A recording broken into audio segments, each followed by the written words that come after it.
panel discussion starts in 2 minutes.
Recording in progress.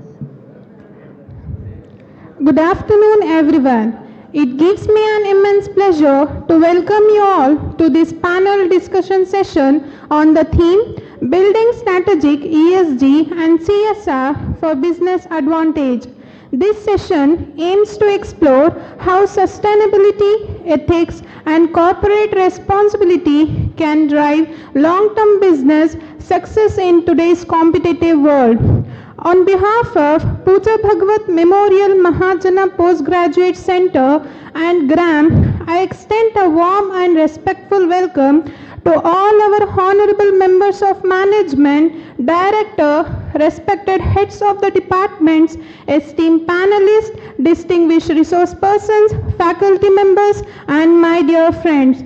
Your presence today adds immense value to this academic gathering, which stands as a testament to our institution's commitment to fostering sustainable and responsible business leadership. It is now my honor to introduce our distinguished panelists and the moderator for this session. The day 2 of workshop has witnessed the incredible, insightful, and experiential thoughts shared by eminent personality who is none other than Mr. Nirbhay Lumde.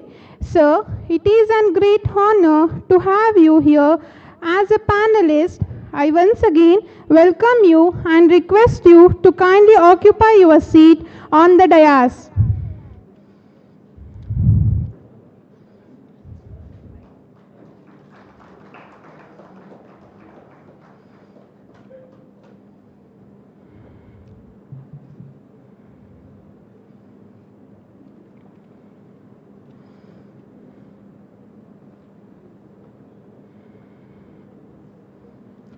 It is my pleasure to introduce and welcome our next panelist, Mr. Sudhir Sosale.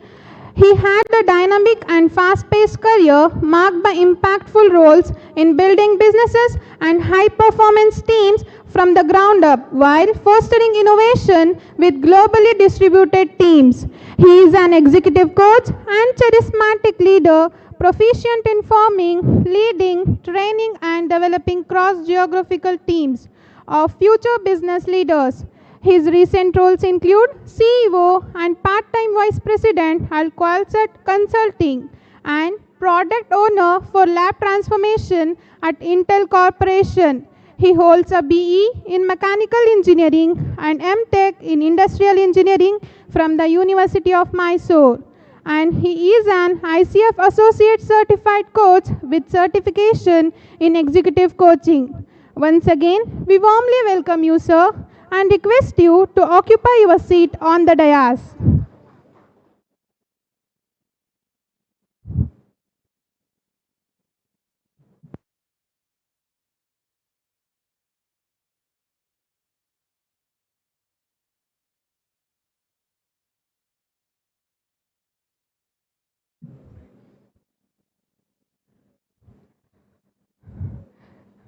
We are also privileged to have among us another distinguished personality, Mr. Basil Joshi, who will join us as a panelist today.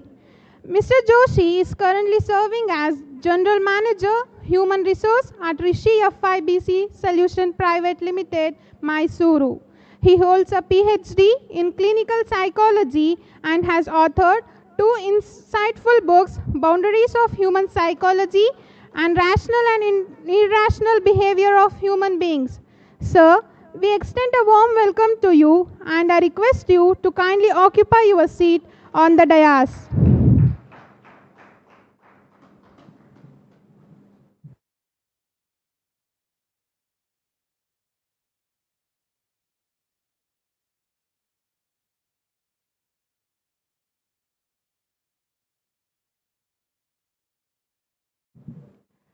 I would like to extend a warm welcome to Mr. Hemanth Kumar, an accomplished human resource professional with over 17 years of experience across reputed organizations including Triveni Engineering, ThoughtWorkers, Infosys and Kane.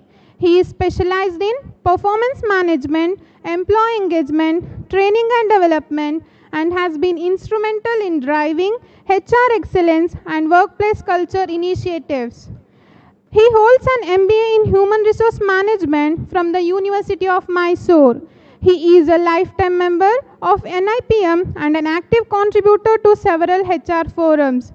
Sir, we warmly welcome you to this session and I request you to kindly occupy your seat on the dais.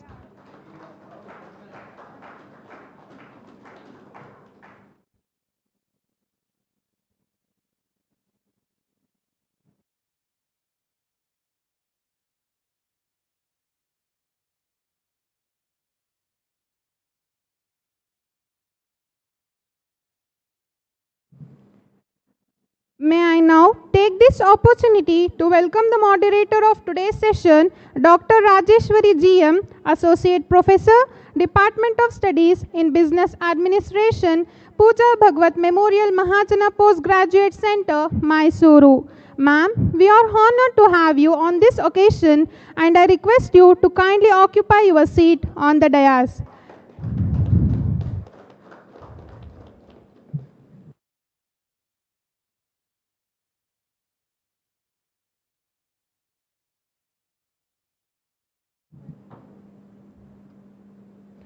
I request ma'am to take over the session.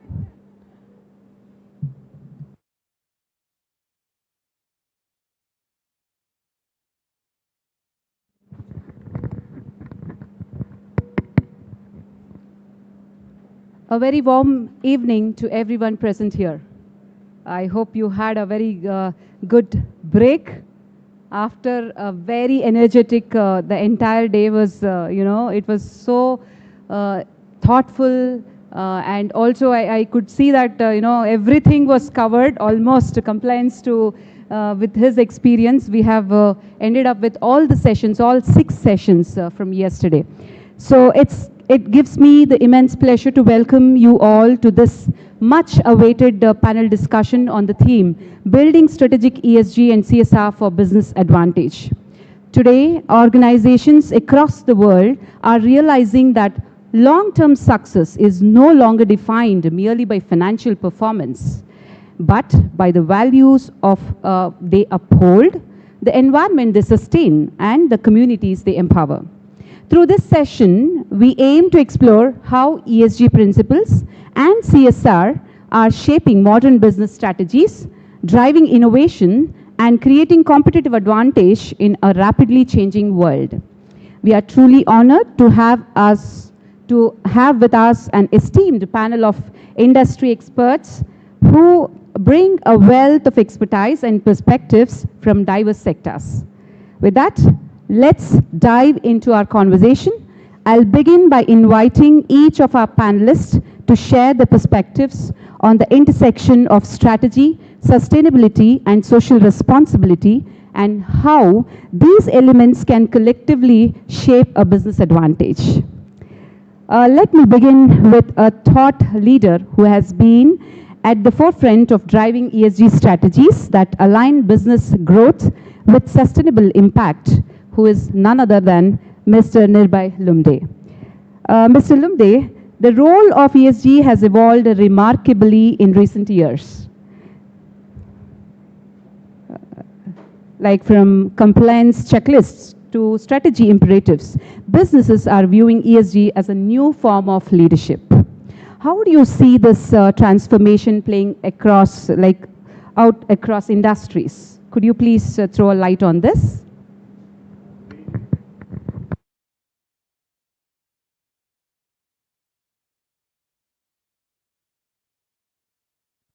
Yeah. Thanks, Professor, for that. I think good evening, all. I think this is anytime they are listening to me. They were there for the full day. I think in terms of the ESG, I was speaking in the morning till about half an hour ago. I think this is a decade of delivery. That's how I see it, because a good number of corporations have really set their targets. Those of them have not even set the targets, are on the juncture of putting their targets. So therefore, this decade is going to be a decade of delivering those targets for sure in terms of where they are. And also I think it's really important in terms of the seriousness where it has really come from. It has come from the two junctures. One, for sure, in terms of the investors being asked where we really stand in terms of the strategies of companies being more resilient in terms of climate resilient, for sure. The third biggest thing is we have crossed that benchmark of looking at the numbers, merely the profits. I think we are looking at the non-financials much more closely in terms of where we are. They said that I think it's also important for us to understand that it's no more a narrative of saying that it's good to do. I think it's now the narrative has moved from a good to do saying that must have, for sure. And as I've been saying in the morning, I think it's all about being transparent, accountable, and sustainable. I think without these, I think the companies are not going to be resilient come what may. So I think these are my initial thoughts. I think we can always look at it. I think in terms of the board, I think boards are committed. One of the big reasons that I say that I think today you've got independent directors, much bigger numbers than your regular directors. Second, the disclosures have become much more exhaustive. They are no more just not ticking the box exercise. The third, I think the noise on the other side, especially the media side, has become really much more louder than what it was. So therefore, I think transparency, accountability, and sustainability are the way forward for the companies to stay relevant and stay resilient. That's excellent. That's great, sir. I would also like to hear from you. In your opinion, how can sustainability reporting and stakeholder engagement become catalyst for innovation and business growth? Stakeholders are a critical part of the ESG. ESG is no more a closed door discussion or a closed door strategy. Today this is derived from stakeholders, be it internal, external. Internal, largely it's about employees, your board, and the leadership team. But externally also, today we reach out to the investors, we reach out to the stakeholders like your investors, NGOs, community, your bankers, which is really who are your lenders typically. So therefore, given that the ESG strategy cannot be a sole authority of the company, it's given largely built by the stakeholders and owned, and I would say validated by the stakeholders. So therefore, it's a own responsibility. Second, the ESG strategy is not carved in the stone. Every 2 years, 3 years, the companies have been revisiting, saying that where we really stand. The third biggest thing that I think, which is something that I was talking to the audience in the morning, was about materiality. Today, all of them have published their materiality as part of the annual report, and which is on their website. So therefore, there is there is much more traction, stickiness with the materiality, and boards also on the side of taking care of the ESG. I won't be surprised in next 18 to 24 months we might have an independent ESG director part of the board. That won't be a surprise given the kind of things that we are seeing and evolving as we are progressing. So therefore, I only see a brighter future, and of course, these are going to add us to reach out to the net zero 2070 target, because all of us in this together. It's not a single entity or a single state or a single individual's journey. It's a collective journey, and all of us are in this together. So unless we all work together, we are not, as a country, we are not going to achieve the net 2070. And ESG is going to be the front runner to achieve the 2070 target. That's a great view because you have a grassroots experience along with the boardroom experience. So out of that, whatever you have said, yeah, that's truly right. But last thing, what I want from you is, could you share 3 compelling takeaways for organizations striving to translate ESG intent into measurable business advantage? And the first and foremost is about the stakeholder engagement is extremely critical. You need to have the larger ownership when you are really evolving your ESG strategy. That's really critical. Within that, I would say that metrics also is equal. What material that you are really taking up in terms of what priorities that you are going to have is really critical. Second, while you have the strategy in place, it's really important for you to communicate the strategy. Today, unfortunately, we do not communicate as much as we are supposed to. So therefore, communication is the key. The third foremost, which is walking the talk, which is essentially is about year on year, as part of your annual report, while you communicate, you also need to have KPIs, which when I say KPI, quantified KPIs are essential for you to report and say that yes, we are in this, and we are accountable, and we take the ownership, and we track this over year on year. That's great, sir. Thank you so much for those visionary thoughts on strategic ESG leadership. Now, Mr. Sudhir, from your consulting experience, you have witnessed organizations grapple with both opportunities and challenges in implementing ESG frameworks. Could you share where most companies stumble and how they can bridge that gap between intention and execution? Okay, good evening. Can you? Everybody can hear me, right? Okay. From a implementation perspective, companies find it difficult when it's like a standalone thing that's out there just for the board and just for publicity. If they do not internalize these things, exactly explain it to their employees as to what the company stands for, if they do not integrate the ESG values with the company values, that's when sustainability of these kind of challenges will be very difficult, right? So you have to integrate the goals of ESG with the company values. So that's one. You have to get your employees together in order to work on these goals. Employees should feel proud that their company is doing so much for ESG, and that's when the improvements are truly sustainable. So the challenges for companies trying to implement this is, if they just try to look at it as a dashboard, some metrics to please somebody, then things do not work. So you have to internalize it to company values. That's great. You talk about integrating the goals, organizational goals with ESG values.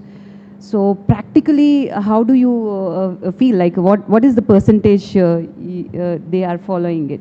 Like, are they really integrating? What is the percentage? Because once we talk to any employee, like for example, stakeholders, one among the stakeholders are employees. If we talk to the employees, they might not be knowing about the organization values, and on the other side, they may not be knowing the ESG values as well. So how do we do this? Yeah, nice question. There are companies out there, lots of companies out there without any values. So ESG values will come following that. Okay.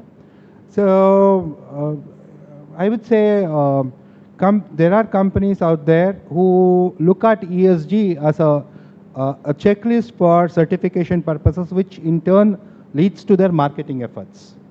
There are a host of certifications out there which requires ESG, particularly about, if you talk about the IT industry and those associated with automotive AI, there's a standard called RBA, which is called Responsible Business Accounting.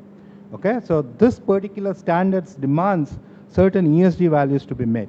Now, there are companies out there who are showing that they're RBA thing, but then when you get down into the details, you will notice that it's just there as a boardroom thing. All the metrics are put up, but it's not put into practice. Whereas on the other side, there are also companies, I remember this exercise that we did way back in 2011-12 when all these things weren't such things of vogue. It was a pretty simple thing, like if you know what a data center is, a data center is huge rows and rows of servers. So all these servers require huge amount of power, and to cool them you have AC things. So HVAC systems are generally maintained. The typical ranges are between 17 degrees and 24 degrees. By default, companies set it, data center companies set it at 17 degrees. So which means huge power draw. So what we did was we kept on increasing that threshold limit from 17 to 18, 18 to 19, figured out what's the impact on server performance. We found that even at 24 degrees, the server performance did not change. So a 7-degree change is a huge thing, particularly when you look at power drawn by 5 megawatt data center and things like that, right? So huge. So there are companies which do this without putting all these labels, and there are also companies which have labels which do not do any of these things. So both. Yes, yes, I agree. Because responsible business accounting should be really, it has to be taken to 100%, then only we can see this integration. Yes, finally, could you leave us with 3 insightful takeaways for organizations aiming to make ESG both credible and value generating? Like I said, you have to connect it to values. You have to get the entire company involved. Everybody should feel a sense of pride about what the company is doing and what they are doing. The company itself should be very proud about its ESG values rather than posting it as a checklist item, to actually feeling, hey, we are contributing big time to lives in future, right? Not just consumption now, but for life's future also we are contributing. People should feel that pride. So that's when companies can do real good. Last is, do it in small steps. You don't have to do a big bang ESG implementation. Do it in small steps. Believe in what you're doing and things will go good. That's true, yeah.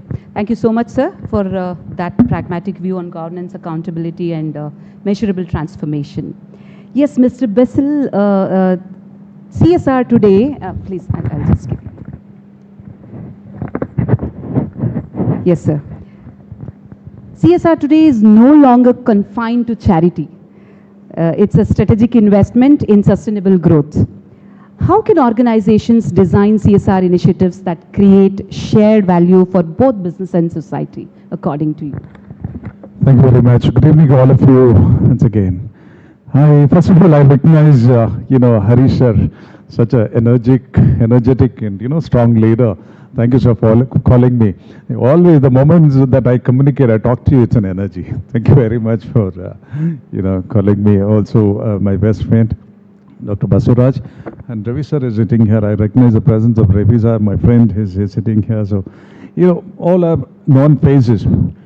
So first of all, I'll go little different from what you have, rather than limiting to ESG or CSR, whatever it is.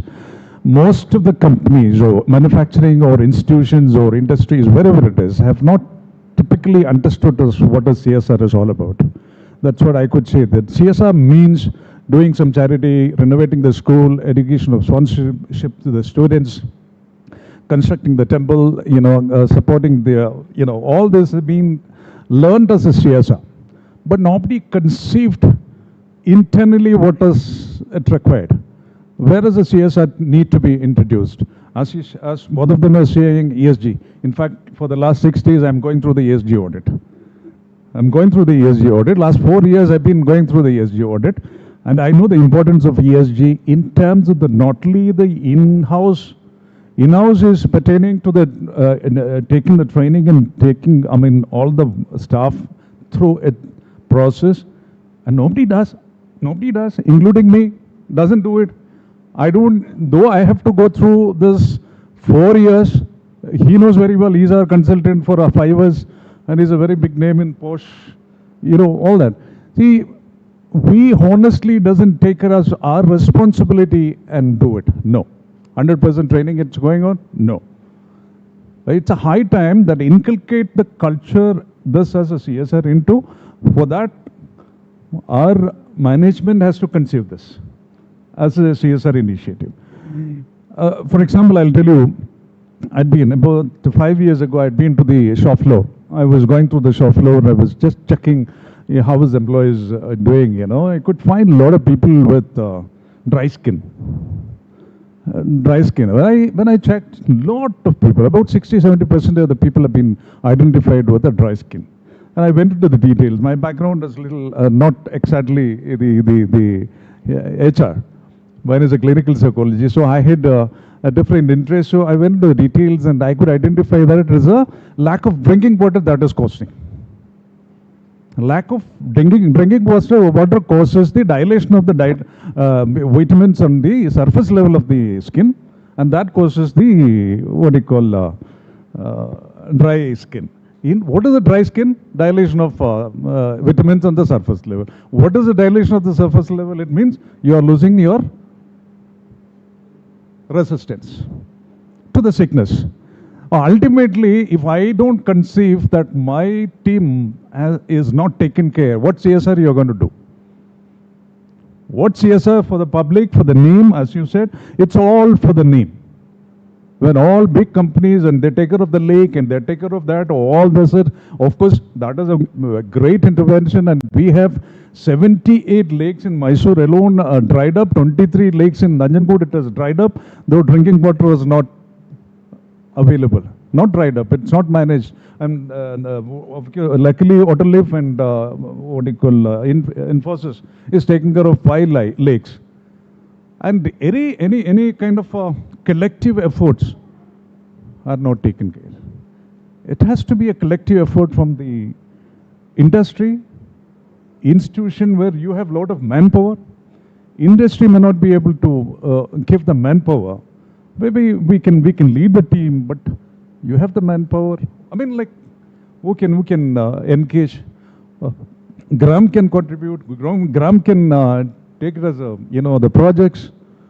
But as a first step, I should say that industries and, I mean, you would agree with me, industries and institutions have to enrich with knowledge. And, you know, otherwise business is going to be affected. Because for us, business in Europe and US and all that, ESG ranking is compulsory. Once we have ESG, that's not enough. There is something called EcoVadis.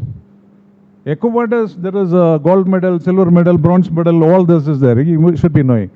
And we, after doing ESG, if we don't certify for the ESG, ESG means what?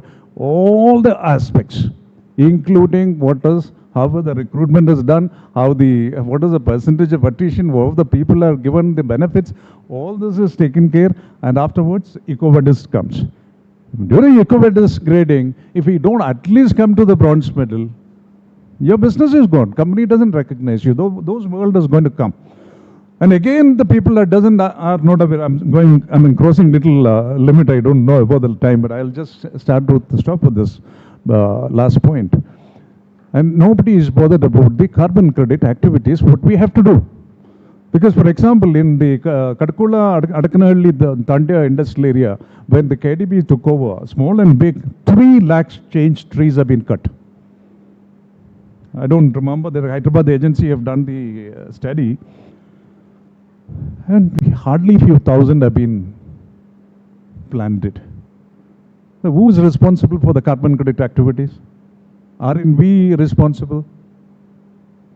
Nobody does. For the sake of name, the World Environment Day, every industries will go plant, 100 trees and 50 trees in the schools, and nobody is there to take care of it.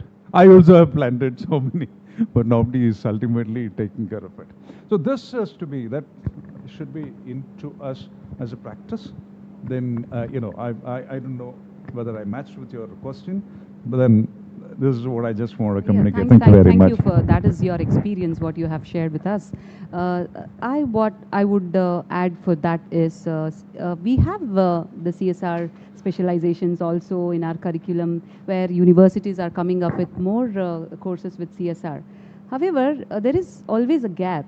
Students are knowing about, they are aware about this CSR, but in practice, once they step into the organizations, as you said, they are just following. Yesterday, I think Basurat sir has pointed out it should not be a CSR spending, it should be CSR investment, which should have a longer benefit in terms of, again, sustainability. So that is missing somewhere. Could you please tell us how innovatively can one organization think? What are the innovative methods where we can bridge this gap? First of all, should be the part of the business objective. It shouldn't be a passive goal. It should be objective, specifically objective. It should be achievable objective. If you go make it as a goal, it may be achievable after some time, but then everybody makes it as a goal and keep it there. No, it should be a specific objective and time bounded. Time bounded. You should have someone to think beyond the structure, traditional structure. So involve. For example, I said I identified this. These drinking water, lackage of drinking water as an issue of this. See, per se, then we identify, we recognize we are not in shop floor, it is not allowed for us to keep the water. But still we identified, the place and kept the water, made it a practice that every 1.5 hour, 2 hour, they should go to have a drinking water. See, then production people came with the objection that, 5 minutes they are losing the production. 5 minutes. But then 5 minutes when they are losing the production, a long-term reflection on the production, what is going to come, because these lack of vitamins causes the lethargic. That will reflect on the production. So in terms, after about 2-3 months, if he is able to make 1 ton production today, he'll be able to give 1.5 ton production. So that kind of a conceiving where it has to be done, where it has to taught, and industrial, institutional tie-up for that kind of a thing, I would greatly appreciate. Because we are in a way forced by the system, or a PCB or a factory department, police department, to introduce the programs they were politicians. We are forced by the system. We cannot go think beyond and, involve ourselves, which sometimes they don't recognize us. So out of the way, out of the box, how we can think and reach out to the people, directly don't make an impact. An industry is coming into one institution, one area. For example, we have, about 8 units, which is in the interior, which is in Chamarajanagar district. We have very interior, we have 3 units. See, 3 units, the salary, local manpower is 70%. Local manpower is 70%. All 3 this unit, you can imagine, average 8 crore salary for these workers are going. And out of which, at least you calculate 20-30% is circulated in these villages. The rest of the fund does go. That itself is a CSR. See, that fund is utilized as a CSR to the public. It circulates, and the economic status of these people it's really going up. So we have to do such kind of activities than doing and involving ourselves in the traditional activities. Carbon credit activity is most important now. As part of the ESG, we are not doing any carbon credit activities. Industries. Yeah. Most important, otherwise days are going to be different, and we are going to be, other day, industries are going to be badly affected. Our business is going to be badly affected. So they would ask, ESG auditing, they would ask us, what is your intervention? So we may not be able to see the visible result now for all these interventions. These interventions are not easy, which has to be well thought. I wouldn't be able to figure it out which has to be done today, tomorrow. So that's not the way. It has to be beyond. Thank you. Thank you. That's great. That's great. Because I agree that we are in a transition period, so we have to wait for the results. Actually, we cannot expect right now. We have to just try from our end. So finally, could you please share 3 meaningful takeaways for leaders, especially looking to make CSR impactful, inclusive, and aligned with long-term business goals? Yeah, 3, according to you, 3 meaningful takeaways for our leaders. We're looking to make CSR impactful, inclusive, and aligned with long-term business goals. That's yeah, more or less I said it. It's a tricky question as well because we begin the ESG programs also begin with those few years ago. It was said that CSR is compulsory for the industries, and who is doing it? Everyone is showing the loss, and then nobody is showing the CSR activities. Show me which. You see, 7% of the companies in India are showing the profit and then involve themselves in the CSR. Then where do we reach?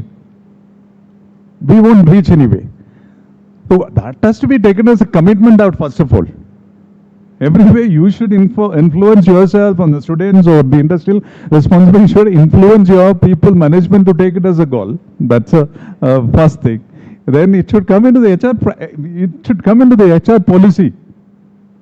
In the HR policy itself, do you have any system that CSR budgeting is done? CSR budget. Must be Triveni must be having. We have, but how many percentage has budgeting not done? And no objective is made clear. We are waiting for some people to come and ask for a charity, and we give fund. Any charity can do, NGOs can do. He can do a lot of charity. For that, we don't have to. So I think I've in different steps I have answered what we need to do it, and thought process, lot of discussion between us and identify the stakeholder and who's that. It is maybe you may not be able to identify who's your beneficiary. You may not be, but you have to visualize that. Thank you. Rightly said, sir. I think in the annual report or sustainability report, if we just check it out, the CSR spending and the CSR not spending amount, you could really see that differentiation, where the classification is not so clearly given by the organizations. If we could, like a common man, if I open any sustainability report, that is not clear. Anyways, what you said is rightly true, because the leaders has to come up and they have to take initiatives. So yeah, thank you so much for your insightful insights on aligning purpose with performance. Thank you so much. Since you highlighted HR policy, now we'll move on to the HR person. Yeah, Mr. Hemanth, moving to you. As someone deeply rooted into people and culture, how do you see HR acting as a catalyst in embedding ESG and CSR values within organizations? And how can employee engagement be aligned with this sustainability goals? Wonderful. Thank you, Doctor. So let me take this opportunity, congratulate all the eminent personalities who have spoken about things on ESG, sustainability, and CSR. Once again, I would like to thank Harish sir. I first met him or saw him 20 years back. Apparently, I am a alumni of this institute. Exactly, it's been 20 years since I first saw this campus. So it's a homecoming for me, a full circle. Coming back to this, yeah, HR, when it comes to industry, I would be touching base on those points. But primarily, I would say CSR is something that it's very, very common nowadays, and everybody have heard of CSR. But ESG is something which has taken, kind of wildfire off late, because I belong to a company where we deal with a lot of customers across the globe. If you look at especially supply chain, we work with a lot of companies outside where CSG is so important, and probably I would say we are catching up. So that's the primary thing. From an HR angle, if I have to speak about, ESG was not much of my subject, CSR was. Then thankfully I've gone through this and I've heard there is a lot of opportunities that have come across of late for youngsters to take up ESG as one of the career opportunity. amazing it was. I went through some of the videos and tried to find out. That's how I got to know. See, the main agenda is about sustainability. So ESG is one part, corporate social responsibility is one part, sustainability is something that we are really concentrating on, how far it is sustainable. So sir spoke about the budget. So me being HR, see, there were days where HR is more people oriented, right? See, I would say the key drivers of any of these would be the people, right? End of the day, it is people. So you need to be concentrating on investing on the people if you want to really bring this sustainability thing going forward. So from an HR point of view, yes, first thing is integrating this. I would say if we can think of having both CSR and ESG as a part of recruitment. When I'm talking about recruitment, this is something it should get into the grassroots. Institutes and stuff like is going to pick up. So starting from recruitment, second thing is roles and responsibility we talk about. If we can bring an element where we can have some concept of roles and responsibility, make it little more mandatory if possible as a part of the regular routine things. Okay? Policy. We said we need to bring it into the policy. So who will drive it? Of course, it is top down. It's never bottom up, but HR plays a vital role. So those were the days where we were talking about the social responsibility, sustainability in the books. But today it is very much an essence of any business. So if you look at it, I already mentioned the supply chain management, which we have to go, procure items from all over the globe. Without a proper ESG, it is very difficult because they demand such things. So going forward, days will come. I have started it in my organization where we are rephrasing our roles and responsibility. We are investing on CSR. I will talk about it a little bit later, but ESG part has become very integral now for us because we are going global. So we are concentrating, integrating these things at the grassroots in HR, that is roles responsibility. Somebody did mention about KPIs. Sir spoke about KPIs. There should be 100 is your percentage. Probably you can make 10% as a mandatory KPI where they will be involved. I'm not talking about the outcome of the KPI. I'm talking about getting them involved into this process. So through this, we can definitely have integrate that as a part of your KPI. Engagement, you rightly mentioned, employee engagement is a part of any organization. But whether that engagement is purposeful, so that is very important. The moment you start putting metrics into perspective, so minimalistic thing. The fan is running, how much of energy conservation, how much you're saving in an office, water, how well you're using the resource. So these are the basic things, and typically, sir also mentioned about one of the CSR within the organization, right? Taking care of your own selves, your community within. Then think about the surrounding. These are the basic things that we need to start inculcating in our day-to-day aspects. I'm sure if we start looking at these areas, sustainable will take its own course. Okay. That's great. So you would like to say that the HR policies should be redefined. I hope it is on the way, or what it has to be done. Still, what is the work has been done already in the organizations, because you have already seen the HR policies and you are working with that. So what's your opinion? I don't know if it has to be redesigned, but it has to be, it is coming for the first time. So we are not redesigning it, we are getting it inside. It's a new one, typically, because it's again, ESG is a very new concept, except for the people who are working. Few people like HR knows it, supply chain knows it, probably few in the production department, right? So quality, of course. There are other departments like marketing and all, probably they don't get into these areas. Their focus is something, their careers are very different. So it's more about awareness. So definitely policy is driven top down. So there is a effort, we being the catalyst, so that we are like, we always say HR is between the management and the employee sandwich. But it's a great place to be, correct? Because we could always probably, bring in some thought into the top management, at the same time percolate it down the line, right? So I would be proudly saying at times we feel bad about it, but most of the time you see that, yeah, that's an opportunity, right? So top-down approach, probably there is a lot of things going on. We discuss about this. These are the areas that management has to come in. So the moment you give them, of course, there will be many questions. So how do you do it? how effective it's going to be, what is the outcome, okay? These are the basic things that comes in. But if you are persistent about, if you sustain with those questions, I'm sure that can be something which can be done. So it's a new policies we are trying to integrate. So that's how it is, to answer that question. Yes. That's great. Last thing, could you share 3 actionable takeaways for HR professionals, especially, to make ESG and CSR a lived experience within their organizations? This is specifically for HR professionals. Probably I feel it's more like what I answered, but still, for HR professionals, it should be purpose driven, basically. So it's so important that, CSR, okay, let me just take few highlights. CSR, we do have a budget. It's a pretty big budget. So typically it boils down from the corporate and we have to make use of it. But fortunately, we are not kind of showing it outside. It's more like, okay, somebody comes is one part. We are kind of divulging it in many, many areas. So recently I had been to SARS area, I would rather say, because we are coming up with a plan there. And I did a survey for a couple of days.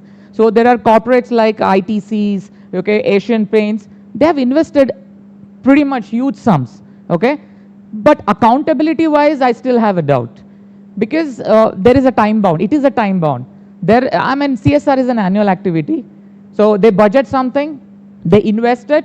So probably after 2-3 years, it gets deviated. So probably that is an area where real HRs, right? So HR is people. So we are talking about both internal stakeholders as our employees, external is your surrounding and your society. So probably purpose driven. If you really see problem, you should go after it. Okay. If your focus is that, definitely you will have a backing of your organization. That is what I would like to say. That's great, sir. Thank you for sharing your valuable insights on human dimensions of sustainability. Thank you so much. Now we have gone through individual dimensions or perspectives, whatever the areas you are from. Overall, now I would move on to open-end question where I want each one to throw your views or ideas or perspective, whatever it is. So my question is, if you were to identify one key metrics or indicator that truly reflects on organization's genuine commitment to CSR beyond compliance again, what would that be and why? Anyone can, this is an open-ended question. And again, a reflection round.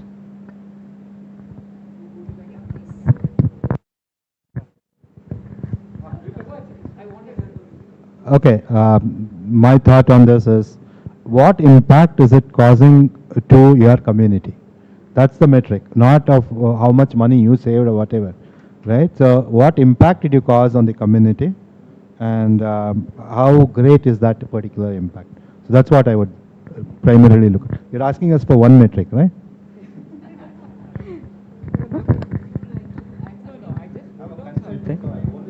Yes. No, it says the essence of ESG and CSR, right, should move beyond policies and documents, primarily, right? So next is, it should be become lived. So basically, the lived culture, you need to feel it. You need to be there, okay? Visibility in daily decision, employee behavior, and community impact, this is what it should ideally be. Just a point, Please. HR is for some other objective. Ideally speaking, HR should be a sandwich in between. You should really encourage ESG, expert to introduce this. It's not an easy joke. That's one thing. Second thing, to introduce all the CSR or ESG activities, you should know to love the people, not liking the people. You should learn to love the people. We only like the people. You do this, I like you. But never, hardly to see that you love the people. Thank you very much. That's great, sir. Last one question probably from my end. We'll be waiting from the audience as well. So this is a very unique one, and I am waiting for this actually. Open-ended question again. I would be delighted to hear your creative perspective on this. Traditionally, CSR and sustainability revolve around well-known 3 Ps, and like people, planet, and profit. if you were to introduce a fourth P that serves as a bridge connecting these three, what would be that P stand for? And what makes it vital in today's business context? Who would like to take this? It's really a tough one, you know. You want it with P, that is where pressure is building. I think sir is also willing to answer. Pleasure or pressure, sir? Pleasure. Yeah, okay, fine. Pleasure or pressure to serve. That's great, that's great. So anybody who, sir, Nirbhay sir, you want to add something?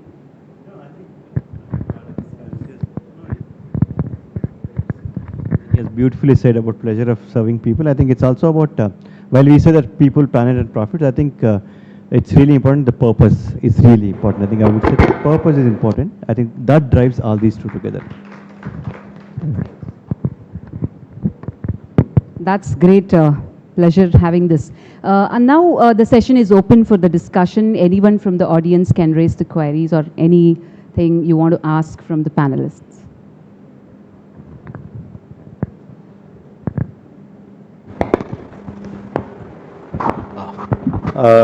Mr. Nirbhay Lumde, the question, as an author of ESG, I thought I would ask you the question. I have two things, I mean, both related.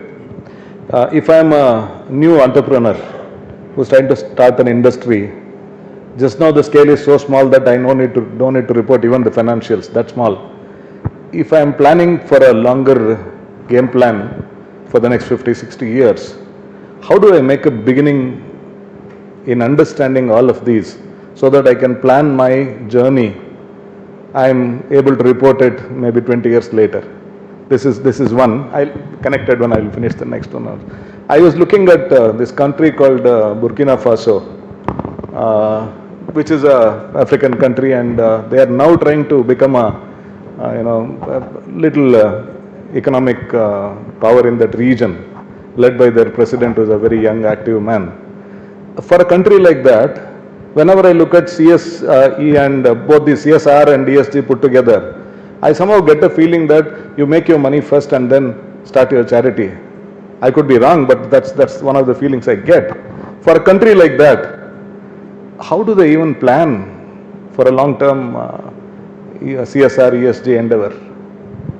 Thanks, Professor. I think it's most difficult to answer, but I'll try to answer it. I think I'll go back to the Carroll's the pyramid of sustainability. I think the bare minimum, I think, is being profitable. I think there's no second thought about it. Sorry, unfortunately, that's a reality. So being profitable and then going up, saying that I'll be compliant, ethically right, and then philanthropy. That's how I see the progression for sure. I think for someone who really want to start something, what's really important today is about looking at long term is really important. 30, 40 years is really extremely critical. The first and foremost is, I think, looking at an entity or enterprise that really addressing one of the climate challenges is really important today. I think there's enough and more money there, while not beating around the bush, but typically one of those areas becomes critical to start with. Second, I think it's really important that whether you're a small or a big company, starting being more transparent is extremely critical. Be it a small, large, I think that really becomes the foundation stone for me. Being said that even if I'm making margins of 2%, 3%, 5%, as long as I'm open and transparent about it, I think people do invest in such things. I think today a large for-profit social enterprises are being funded today, largely certainly are not margin today. Most of them are funded on values. They're not looking at returns in terms of be it any of the big philanthropy that today you look at it. Social for-profit entrepreneurs are funded on not on returns on investment, returns on the value for sure. Now for the smaller countries, I think I would say, unfortunately that's a reality that has been, irrespective of the ideology, I think I feel it's not, I believe, it's about political will is really the matter the most. I think it's not a small, big country. People say that communists failed in many other countries, including Cuba, but is successfully running socialist communist country, China. But yeah, that's a reality. So therefore, I think it's about political will. Believe in saying that every citizen matter to me, and everyone's growth is my growth is something that really matter. I think it's it's fairly simple. Looking at sustainable development goals more like a collaborative effort and working together is one way. And Burkina Faso, I think, has exceptionally, I think they have really struggled big time. The people are on his side, so that's really advantage there. It's not a divided society as such, but it's a collective effort that they believe in. I hope they really take that path for at least next 5-7 years. I think they will be for sure see the light end of the tunnel for sure. It certainly is slow. Okay, there are two things for sure. I think it's about when you start correcting a system, there is always a lag to start with. That's absolute no doubt about it. Even in the context of academics, when we start rehashing our own curriculum, we start from scratch, struggling for even references, right, to start with. So similarly, assessment becomes a challenge for us. Placements becomes a challenge for us. So I think for sure it will be a lagging indicator to start with. I think it's only an inflecting point. 5 to 7 is down that they will reach double-digit growth for sure. Thank you.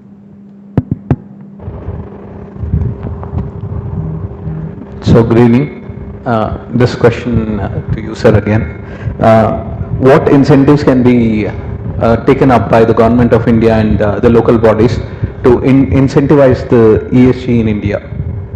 There are many incentives already available. For sure is about the green financing is big time today. You get 0.25 to 0.5 percentage in terms of subsidy, in terms of interest rates, one sure. The second big thing is that I think, I don't know whether it's Basil or Hemanth spoke on the carbon credits. I think Basil spoke on the carbon credits, which is becoming big time. Today we have not spoken on the carbon credits, which I also not touched upon, which I was talking to Bhagavat in the morning. So carbon credits is a big thing is going to come. If you have adopted the greener practices, you are going to have carbon credits. Carbon credits, I guess in next 7 to 9 years, India will be the biggest market because we are the only one who can give back. No one else can give back. Given that we have got 8 to 9 hours of sunlight, northern hemisphere, beautiful climate, no extreme weathers, I think we will be able to go. So incentives are already available. It's just that we don't get to read some of these things. The last one I'll add, as part of the RFPs, request for proposal from the banks today, all of them are asking for ESG metrics as part of the request for proposal while they lend the money to you. The second question is like, in a price-sensitive country like India, when eco-friendly products are being utilized, the cost of production will go high and the cost to the consumer might go high. So in that case, how can that be communicated to the people at large? I think I have difference of opinion there. I think what is organic actually is not expensive unless it is heavily branded by global brands. In fact, I would say the other way around. If you have got patience to really look for alternate products, there are. Today, in fact, you have got green product, which is CII certified agency, which does, are among others available today, equally competitive among the other prices as well. Just that there are not many players who have this green product or green pro certification, but you do have. It's just that, see, I can talk in terms of the cement and steel, which we are in largest consumers. Today we do have those products. About maybe 3-5 years back, we were not there. In fact, I was there yesterday in JSW Steel Cement, one of these workshops. So yes, everyone is coming with low carbon cement today, which was not the case about 3 years back. Innovation is happening. There is a push, as Hemanth spoke about on the supply chain, and I think some of those are becoming extremely critical. Today, I just don't talk about my own reporting. I am also looking at supply chain. So therefore, there is no choice. In the beginning, we will pay certainly premium, but as many players come in the market, the product is going to be cheaper for sure. Thank you, sir. Thank you for your answer.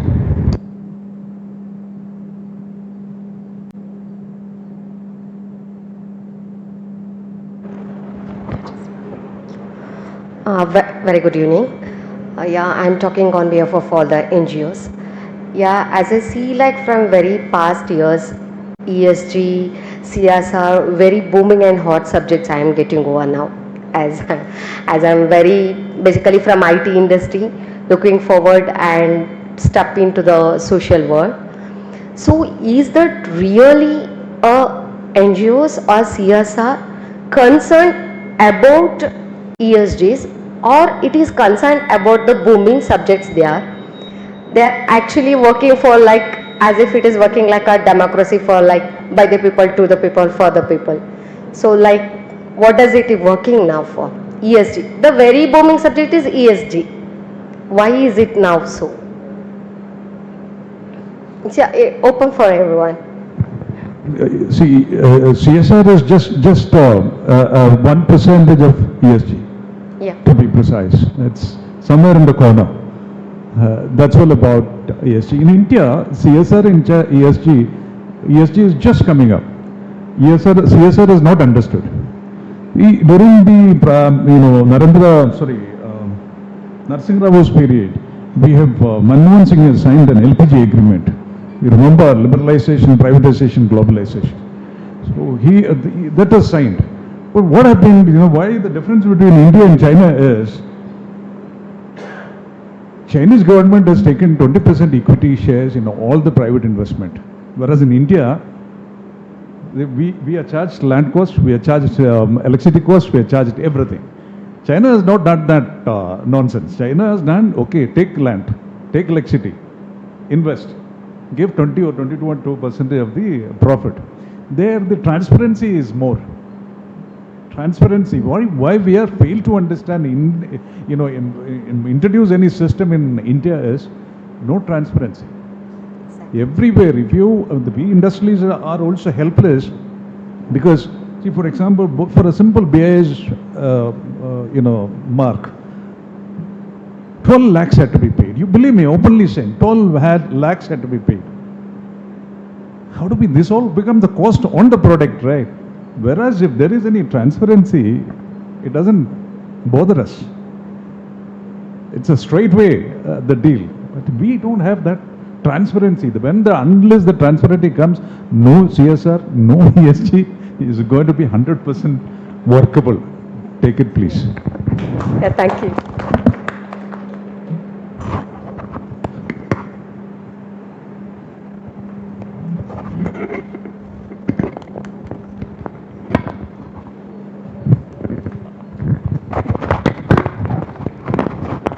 Good evening. Sir, yesterday Rishi sir showed us a slide saying that the good news is everyone is talking about ESG, and the bad news is again everyone is talking about ESG. In this context, so there are discussions happening with respect to ESG 1 and ESG 2. So ESG 1 talks about, or the discussion what's happening is like, are we meeting with the compliances and reporting? Or ESG 2 is talking about the impacts and the value creations. So is there any difference with respect to this ESG 1 and ESG 2, or are there any challenges with respect to these two, 1 and 2 aspects? This is open to the panel. Open question to the panel.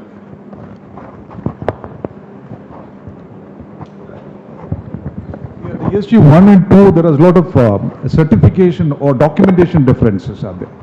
Lot of difference, ESG 1 and 2. When it comes in, the more he would be able to say effectively. See, but again, ESG again is an eyewash. Let me tell you, see, committedly nobody is doing it. Even if somebody, we appoint one EHS manager, we appoint one quality person only for that documentation. But touch on the heart and say that, it's 30% is actually introduced. Otherwise, nothing. So, in terms of the ESG 1 and 2 is the documentation difference. Not in terms of the qualitative and quantitative business approach analysis, it is not much. But certification difference, of course, it is both. I think I'll add on the 2 lines on that. I think whether ESG 1, 2, I'm not aware of the context, but certainly I'll give 2 cents to it. For sure, climate change is real. India announcing net zero 2070 is real. I think we don't have a choice. We have to walk the path for sure towards a commitment. If not this generation that we are there, not this generation, but the next generation for sure is going to see it. It's all boils down to reporting, end of the day.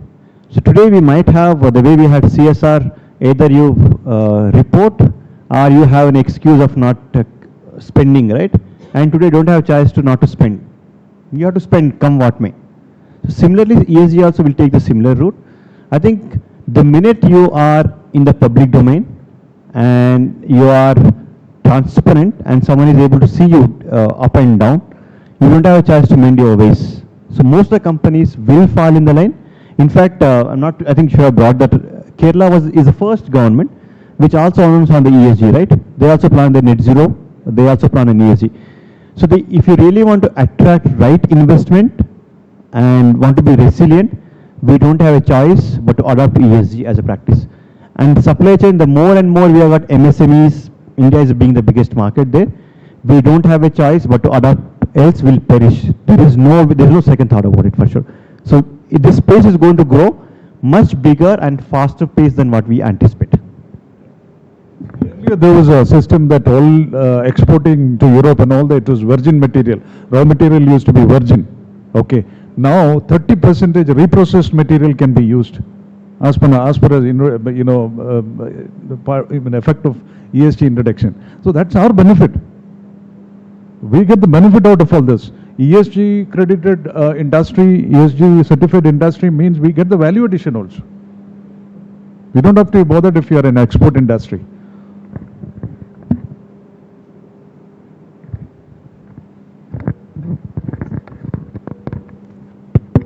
I hope there are no queries. Hoping that so. So we have come to the end of the session. What an enriching and thought-provoking discussion actually we had today. Our panelists have reminded us that ESG and CSR are not parallel pursuits, but powerful strategic enablers that redefine business success in the 21st century. As we have heard, sustainability begins with people, thrives through governance, and flourishes through shared responsibility. On behalf of the organizers, I sincerely thank our distinguished panelists, Mr. Hemanth Kumar, Mr. Nirbhay, Mr. Sudhir, Mr. Joshi for the time, expertise and inspiration. And a heartfelt thanks to our audience for being such an engaged and thoughtful part of this discussion. Let's continue to champion businesses that are not just profitable, but purposeful, responsible, and resilient. With this, we bring the session to a close. I am deeply grateful for the opportunity to moderate this enriching discussion and to interact with such eminent personalities this evening. Such a pleasure talking to all of you. Thank you so much, one and all. Thank you.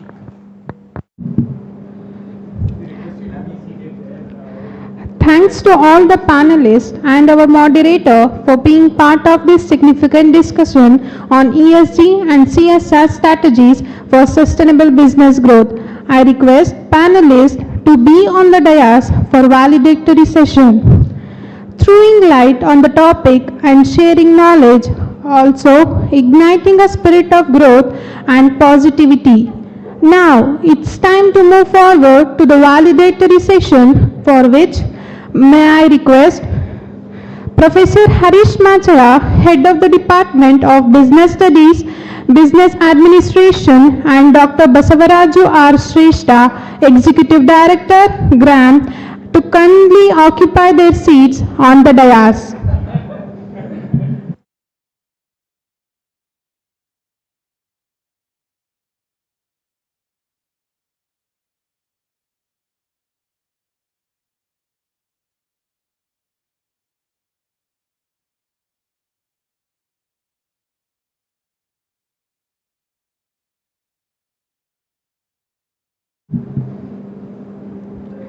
I also extend a warm welcome to all the dignitaries on the stage and off the stage of this validatory session, faculty members and participants present here.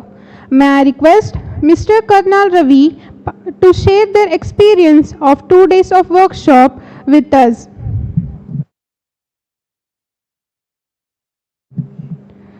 May I request Ms. Navinita to share their experience of 2 days of workshop with us.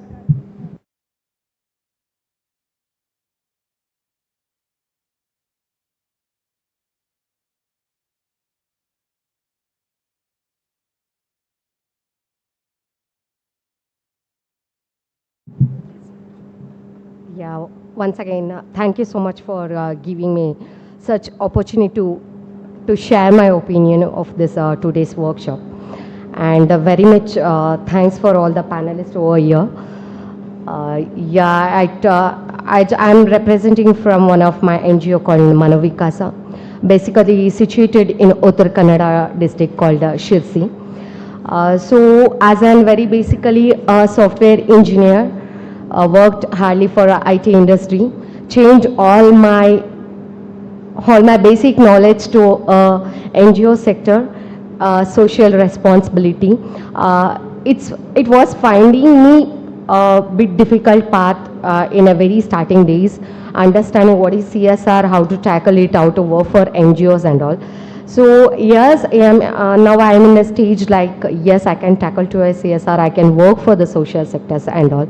And I really thank Gram and Mahajan for organizing such wonderful 2 days of workshops and open discussion for the participants and giving us a good knowledge how the CSR and ESGs works and how NGOs should work for that. Thank you so much for this. Yeah.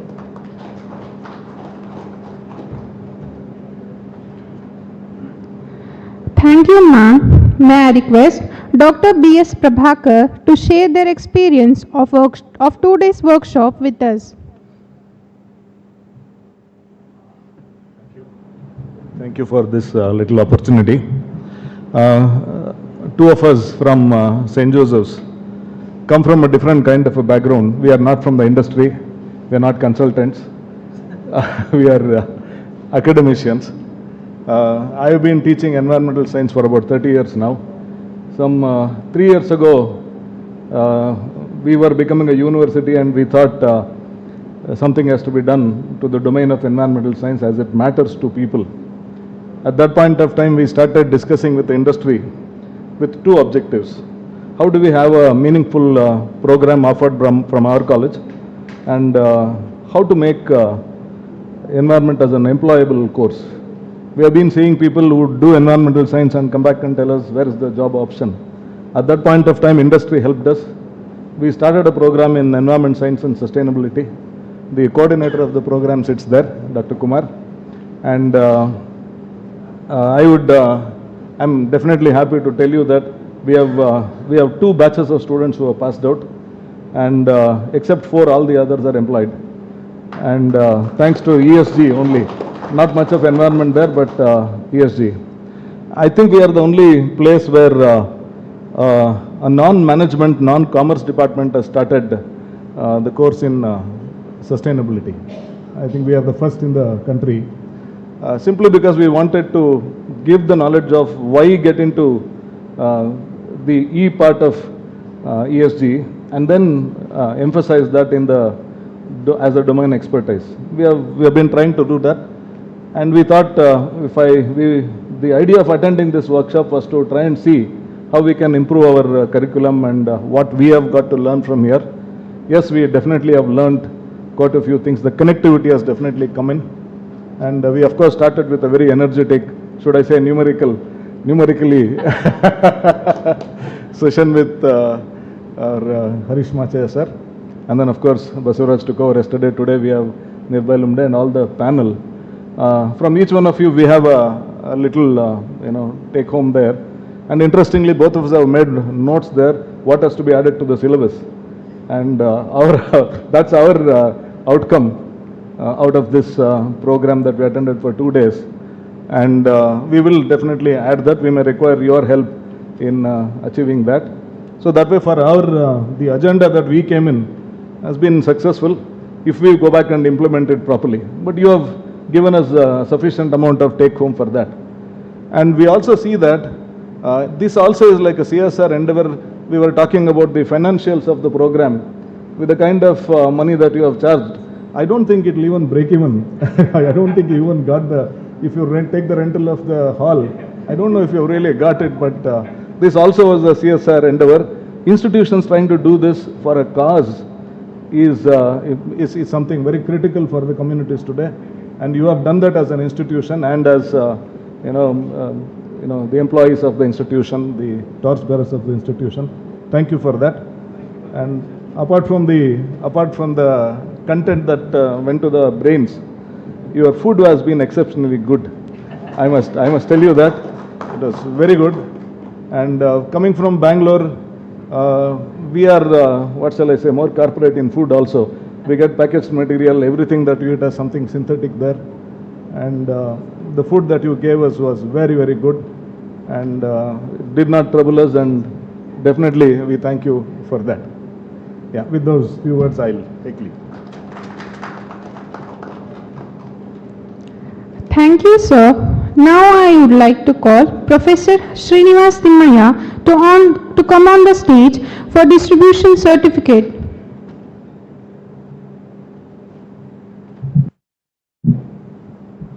Yeah, good evening everyone. So take out from the leaf of the final remarks that was given by the panel discussion that it's not just profit people that drives the whole ESG, but it is the purpose. That's exactly what we started this whole workshop with in association with Gram, to give a purpose-driven workshop where the pressing issues that's been addressed over the globe has been about sustainability. That's the purpose that we wanted to put it across with, not just for one cohort of fraternity, but to the cohorts of academicians, professionals, and even the industry leaders. On that note, I hope we have seeded some purpose in everyone's mind today to be more wiser and more responsible, and be more responsible citizens across globe as well as across our own neighborhood, so that everyone comes forward to take this responsibility of being more wiser and socially conscious people. Okay, on that note, I would not take much time. I would like all the participants, as I call out the names, I would like all the participants to come forward and receive certificates with a smile and a big applause from the audience, because every sustainable practices deserves a celebration and an applause. I would like to have that, yeah. I'll call out the names. So to begin with, Vikas, Mr. Vikas.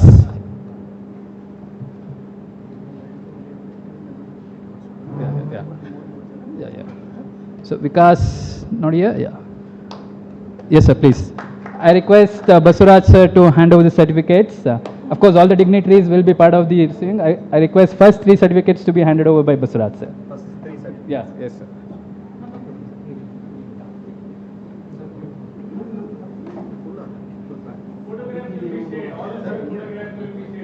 In the meanwhile, I request all the participants to just scan the QR code to give your feedback. So this would be a great opportunity for us to see where we went wrong. Of course, everything cannot be like picture perfect. We have done our best. We have put our best foot forward and done this event. This feedback will help us to take this furthermore and see where more hassle-free workshops to happen further. Okay. Thank you. Next, Colonel Ravi sir.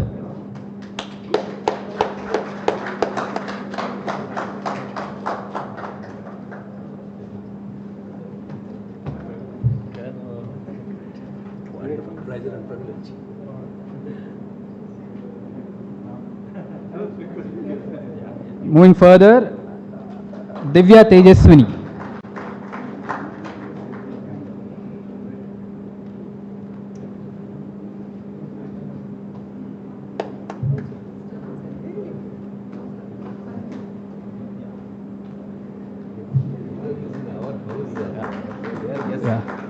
I request Nirbhay sir and Sudhir sir to join for the next distributions. Nirbhay sir, please sir.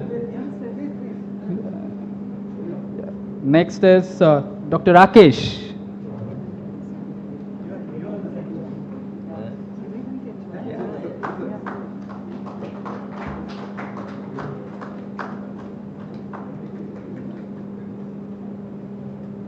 Next is Tejasvi GV.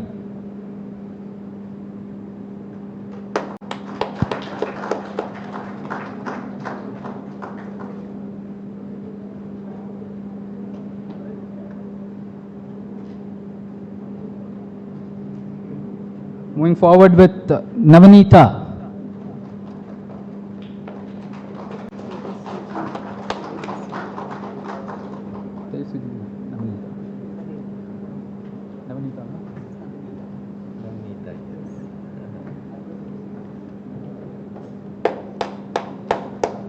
Now I request Hemanth sir and Joshi sir to hand over the certification next participants.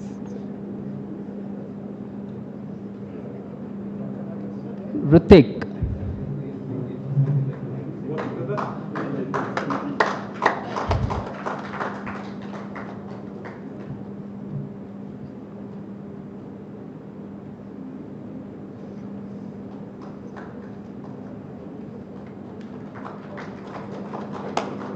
Krupa Rani.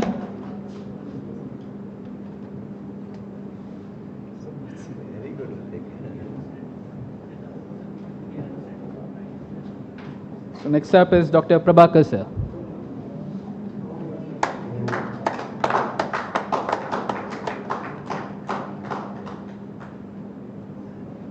Moving further, Dr. Kumar M.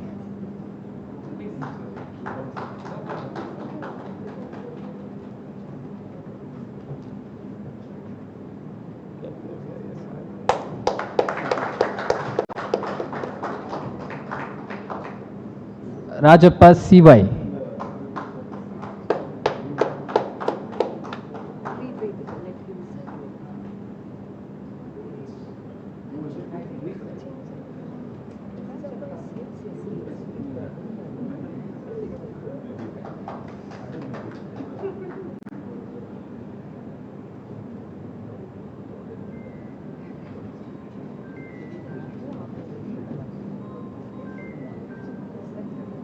Mohammad Zishan.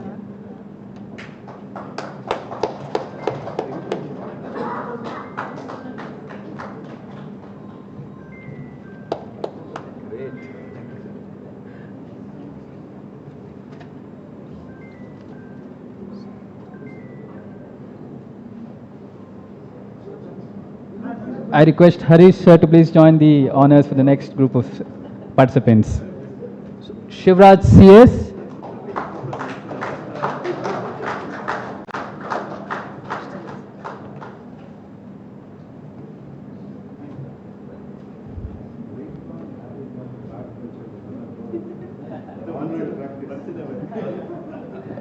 Prithviraj HN.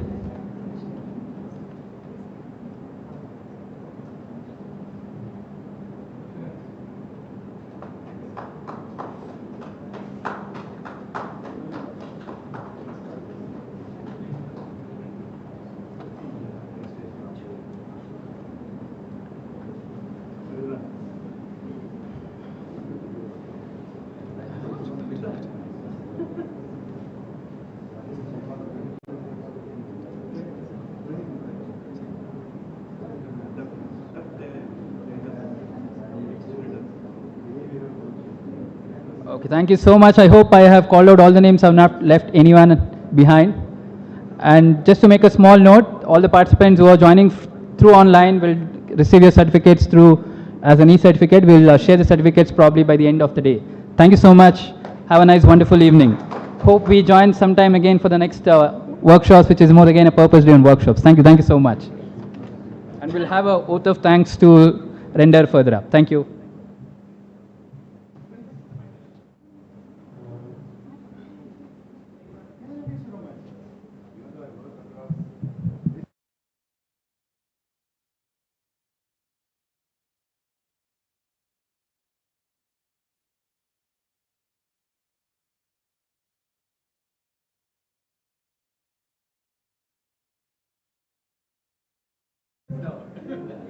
May I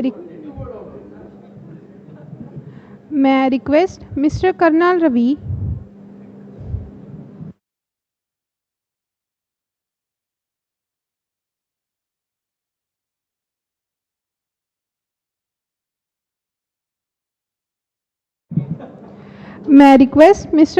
Ravi to share the experience of 2 days of workshop with us. Thank you, ma'am. Good evening, ladies and gentlemen, dignitaries on the dais, of the dais. Last 2 days has been very, very interesting, invigorating, and informative. And I think it should set us thinking that it is no more sustainability, it's a question of survivability. If we continue to do this as work in progress, we are heading for big time trouble. And the root cause of all this is people like us who with grey hair, we have ruined your environment and handed over to you with this lecture, take care of this. But yesterday and today they had made a wonderful effort to scare the daylight out of us by saying what is happening. And today fortunately, Nirbhay came out with some solution. It reassured me that the world is not going to end today evening. He is aptly named Nirbhay. Yep. 2008, Nirbhay brought amendment to section 354, sexual harassments. What I mean to say is, for the youngsters sitting there, 3 topics, if you master it, for which no formal education is required, but thought and skill. First is AI ML, second is ESG and survivability, third is cyber security. Your assured job for next 20 years. And this is the stepping stone. And they have put a beautiful worm in your head. Develop that worm. Go for a niche area, like I was talking to the boys who had done MSW. Your niche area would be social and governance. This lady is doing MTech in environment. Her niche area should be environment. So go for it, and you should be the last word henceforth going forward. Do a deep dive. This is where this whole 2-day workshop will matter to us. And really grateful for such a wonderful, informative session, even the panel discussion. If you want to see circularity, please go and see in Rishi FIBC. What circularity they have is amazing. And this is where we learn from and have the industry expert coming and talking the practical aspect, like he was saying. Is there really understood what is CSR? Or is it a lip sympathy? Yes. And he brought out very frankly. And this is the need of the hour, ladies and gentlemen. Let's not be ostrich. We are heading for big time trouble. Prior to industrialization, the change in temperature was same, 1.5 degrees. But it took 150 years. Post-industrialization, it's taken only 52 years to achieve that change in 1.5 degrees. Are we trying to understand what is it telling us? In our time, we never had storms. Tsunami was the first time. Now we have every week with a different name. I can't even remember those names. Mysuru, we had winter, but there was no spring this February. It went straight into summer. Let's wake up if you want to survive. Forget enjoying. And towards that aim, I think this 2-day workshop, I'm really grateful you all brought out the true lessons. And let's be very, very clear, we will take forward whatever you all are given to us. Keep sharpening your saw, otherwise you'll be dead as a fossil. Jai Hind.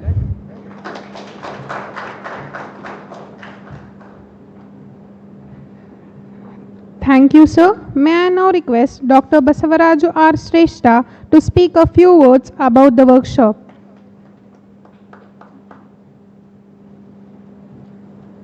So, good evening, everyone. Namaskara ellargu. I'll keep it very brief. I know it's time. And it's my respect and affection to all the dignitaries on the dais. My beloved friend Hemanth and Joshi ji, and also Sudhir ji. First time I'm meeting you in this platform, and also my other good old friend Nirbhay Lumde. So is a co-conspirator in the process of CSR and ESG. So we continue to interact actually, only for doing good. Okay, that's what I can say. And I use this opportunity to once again submit our gratitude and thanks to Mahajanas. So especially to Professor Machaya. So who always believe in collaboration, believe in working together. So as again offered that okay, why should we not do it in a collective togetherness actually. So we extended our support and solidarity, sir. Thanks for this opportunity. And as we have already resolved, so let this be a continuous a momentum. The whatever we have started today, let's build a continuous program. So which should benefit the industries, academia, and the corporates. And the civil society of Mysuru. Not only Mysuru can be a platform, but people can across. Even this workshop, we have received participants from Maharashtra to Bangalore to various such places. So we thought probably only people from Mysuru would come, but people from other places have also found this interesting and they have enrolled. And there are a couple of people also joined through online. So virtually participating this. I think there is a value in doing this and continuing doing this. So we also request support and solidarity of all of you and also the dignitaries on the dais to continue this and do this more meaningfully for our the city and more importantly for our planet. In fact, one of my co-learner in this workshop Madam was saying about was whether the CSR and ESG is just for the sake of CSR and ESG and is for an eyewash. Why, like the way we are thinking are probably reduce the democracy into it. It is. See, in fact, I would say while we may have our comments, criticisms and complaints against democracy, there is no alternative to democracy. At least I am of the firm believer that there is nothing, no alternative, better alternative to the democracy. So that's the only option for all of us to govern properly and appropriately, because many experiments this humankind has gone through before democracy also and failed and found democracy is the better alternative. Similarly, we may have our complaints, criticisms and comments about CSR and ESG. And of course, although traditionally we are a country believed in Seva Paramo Dharmaha, but unless it becomes a compliance, will not take anything seriously. That's what union government thought. While some industries are doing, why not all the industry practice it? They brought the CSR initially. So when it was introduced, because I'm there observing this entire journey in the last decade, how the CSR Act came into picture, and from then to now, some companies never even used to bother about CSR. It was not even a boardroom discussion for many companies, because anyways it's an expenditure portfolio. From there to now, many companies have started seeing, they think about strategic CSR. They think about embedding CSR into their core business areas and competence. They are meaningfully investing their resources into it. Many companies came out with their own foundations. So there may be criticisms and comments and challenges. We are all learning. I think there is no space for cynicism or pessimism in our, should not be. So we should always be optimistic, and I think this shall also become good. And we are all learning, and we should all, it's our responsibility. When we say it is not doing well, they are not doing well, where are we? I think it's also our responsibility. The workshop like this, it is to make people probably know, my dear observers who took part in these sessions, our students from Mahajana. I call them fondly as observers because they said they are coming to observe here yesterday. So they probably get into various companies as CSR and ESG heads tomorrow. If they start to develop their strategy, keeping all the spirits and ethos, whatever we have discussed today, that will change. Change somewhere, someday it has to begin. That's the hope. I think collectively we can all do it together. So I also utilize this opportunity to say quick 3 things, and also it's also my request to all the panelists, because you represent various industries, and tomorrow you will be going and probably talking and influencing other industry colleagues. One, I have many list of complaints against our corporate friends also, but I'm only telling 3 things today. You may agree or we may discuss later. One is, we need very effective and efficient solutions to solve the social problem.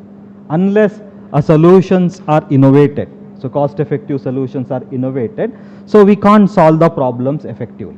But unfortunately, somehow many corporates these days going behind this, the proof of concept rather than supporting the solutions. Because many organizations, probably even the young social entrepreneurs go with some innovative idea, corporates always many a time say, where is the proof of concept? Tell me where it is, this model is working, how sure that this model would work. My challenge is, in fact, we have all these problems in government. See, government, unless you have all those answers, they may not be able to fund, because it's a public money, and also there's a less scope for committing errors, etc. But we always looked up to corporates as somebody who come with new ideas, fresh ideas. So if corporates don't support and understand innovation, new thinking, creating new models, so I think others, there is no space and scope for innovation socially. We may have scientific innovations, but social innovations are also equally important. Second thing is the scale versus impact. So many a times, many companies go behind the scale. Like we want to, not just one school, we want to do it in 100 schools, not just one student, we are 10 students, we want to do it in million students. When we go behind the scale, so we may lose an impact. Of course, impact is another abused and loosely used word these days without understanding what is the true meaning of impact. So in fact, yesterday's sessions we learned what are the difference between output, outcome and impact actually. So when we really need to impact, so you can't go behind the scale all the times. So that is something we may have to keep, and we are nobody, government. See, I was, in fact, yesterday's session, I was also mentioning the statistics. If you compare the CSR kitty against governments put together all the budget, it is not even 0.04%. To be precise, it 0.038%.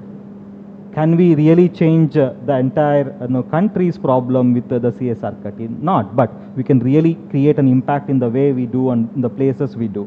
And third thing is, between a decision between corporate priorities and the community needs, CN versus CP. Because when CSR started, many people said, okay, we know the problem, we'll also develop the solution. Now it also becomes some of the corporate priorities. While it required to be a corporate priority, can we also look at the need of the community as the foremost, then align with the corporate priorities? I think if we do these three things effectively, we're gonna bring lot of changes to the sector. We can solve a lot of problems with innovation and much more efficiency with less and less resources.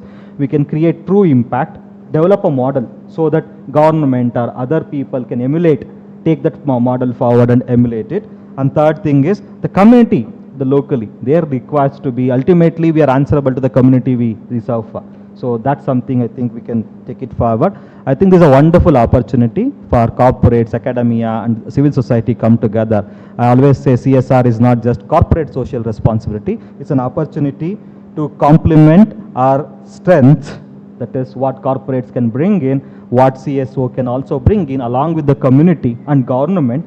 So to complement all these strengths for building resurgent India. Thank you.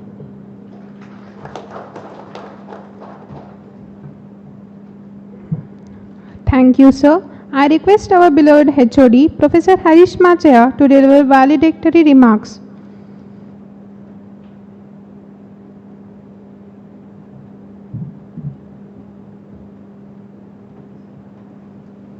Thank you so much. Professor Prabhakar, I would have let the others free, but then since you again stoked it, so I was trying to make last minute notes again, yeah.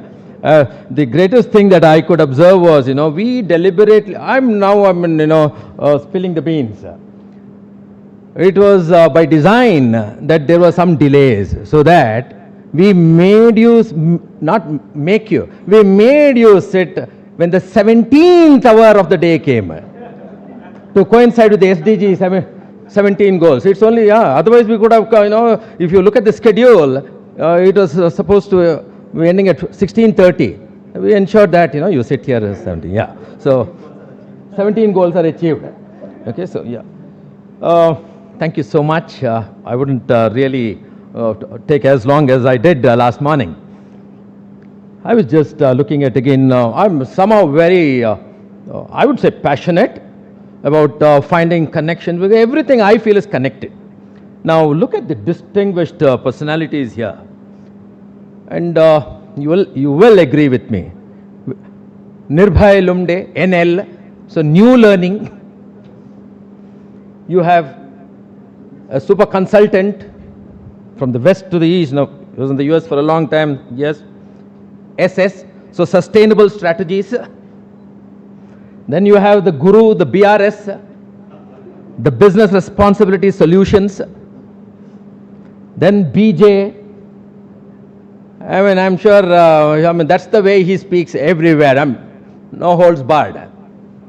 Na muh chupa ke jiyo, na sar jhuka ke jiyo. BJ, brilliantly joining issues.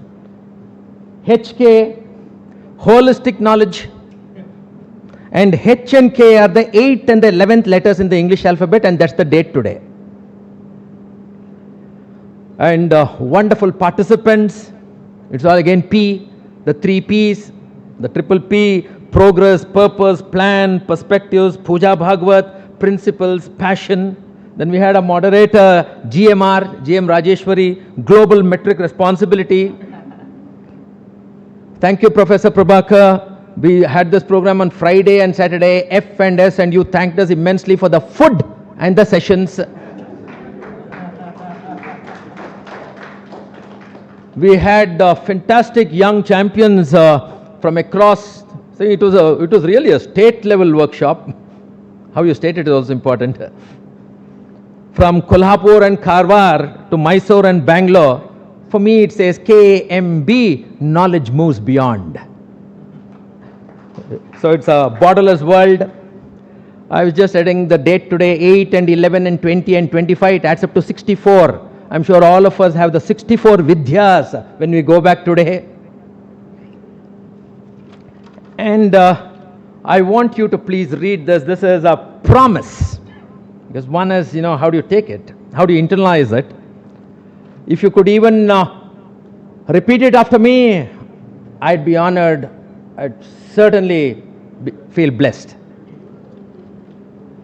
I promise to be, and let's, if champions here would allow, would you allow them to sit or you stand? That's wonderful.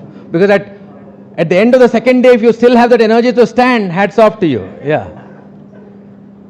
I promise to be conscious, considerate, and creative to conserve what is left, to give back more than what I take, to purify before I let go, to plant many more than I pluck. This I shall do by living simply, so that we leave behind enough for our little ones to live, by caring deeply, so that we nurture nature, by treating our waste, segregating carefully, by using less, reusing and upcycling, by maintaining biodiversity, protecting the massive veil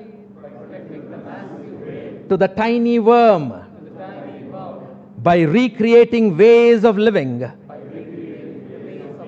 in harmony with ourselves and all, by sharing the earth's abundances equally with our brethren, the marginalized, dispossessed, and the voiceless.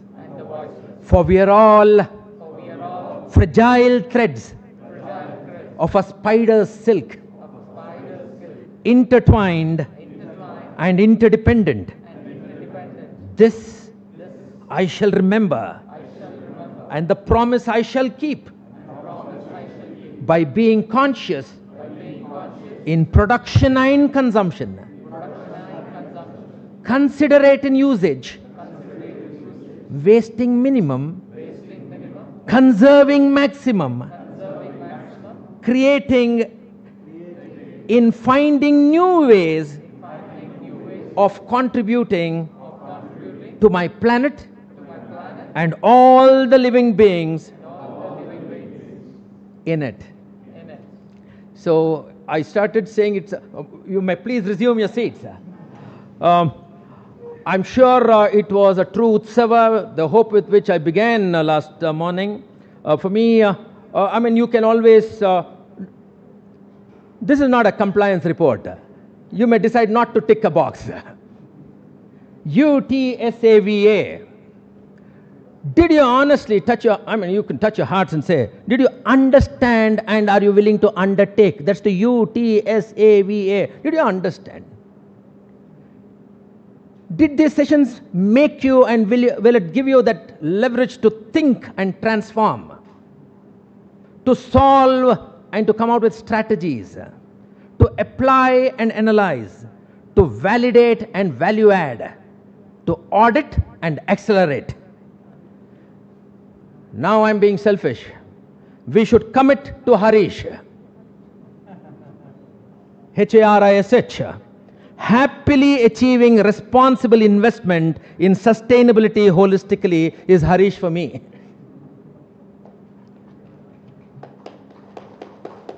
How do we profit? One of the three P's. For me, I would say PR of IT. PR of IT. I'm splitting profit. Progress realization of intelligent transformation is profit for me. Long back we had this because there was a specific reference made to the LPG PV Narasimha Rao, 24th July 1991. And then it was also poo-pooed saying LPG, and then it was it's gas. Anyway, debatable. Well, in our concluding remarks, I was just making a note. Rajeshwari said we are enthralled by the enriching, thought-provoking session. I looked at it as ETP. So let these sessions not be that ETP that we have there in the plants, effluent treatment plants. It should be really value-adding. I would look at just one more. From being price sensitive, one of my friends said we are being very price sensitive to being value sensitive. How do we just shift gears, switch orbits?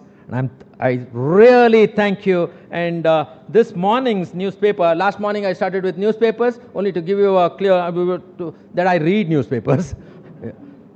An Amazon agenda for adaptation. The goods and the bads and the wrongs and the truths, the way forward, where we are, the roadmap, everything is defined there. You are real experts, practicing specialists. I'm sure you will take it from here on. Thank you so much. It was really an enlightening experience. And to top it off, the icing on the cake was to have these champions back again on a Saturday evening. On a Saturday evening. There's a Saturday night fever, but now we have a Saturday evening if they've come. And thank you so much for being so energetic right through the day. And Colonel Ravi, we will definitely have those three mantras, sir. Yeah, AI, ML, ESG, and what's the third one, Divya? Cyber security, yeah. So you got to know that. So these are the three. Thank you so much. Stay safe, travel back, relax, and God bless you. Thank you so much. Thank you, sir. As we draw the curtains on these 2 remarkable days of learning, exchange, and inspiration, I stand here filled with immense gratitude and pride. What began as a thoughtful idea has transformed into an enriching academic experience that has broadened our understanding of how strategic ESG and CSR practices can shape sustainable business advantages in the modern world.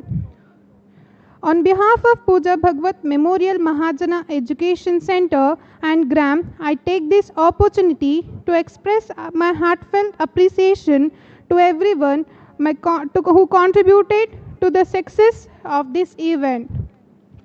First and foremost, I extend my sincere gratitude to our management, principal, and honorable director for their constant encouragement, visionary leadership, and unwavering support in fostering such intellectual platforms.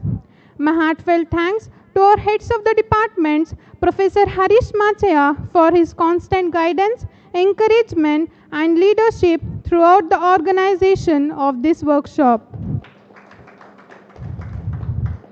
A special note of thanks to Dr. Basavaraj R. Shrestha, Executive Director, GRAM, and his team for their support in making this event a grand success.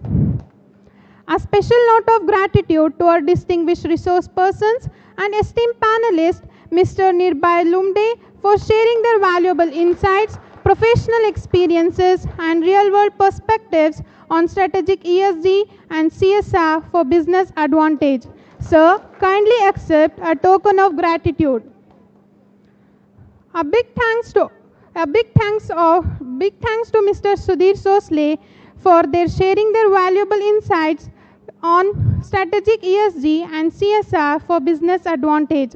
Sir, kindly accept a token of gratitude.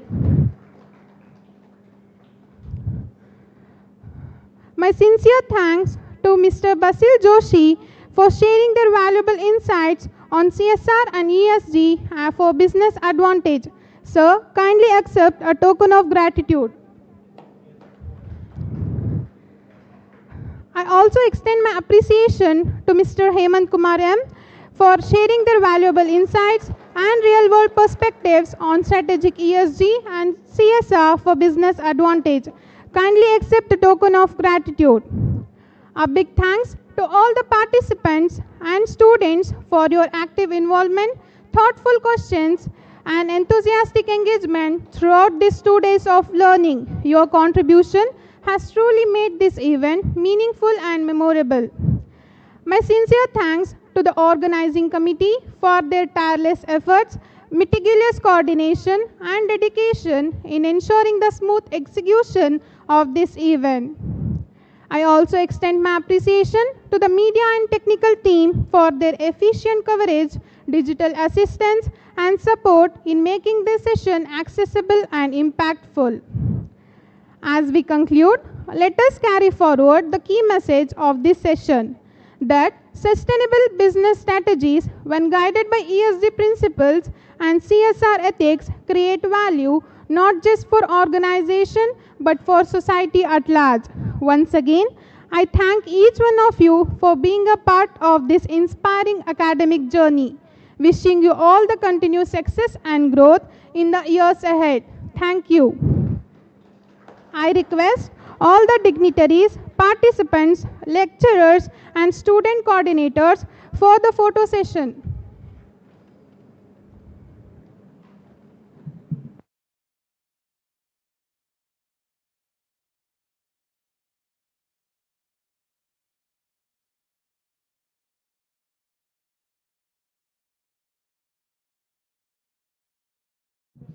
Shall we end the session with the national anthem, please? All of you, please. Yeah? Sir, we would like to end this session with the national anthem.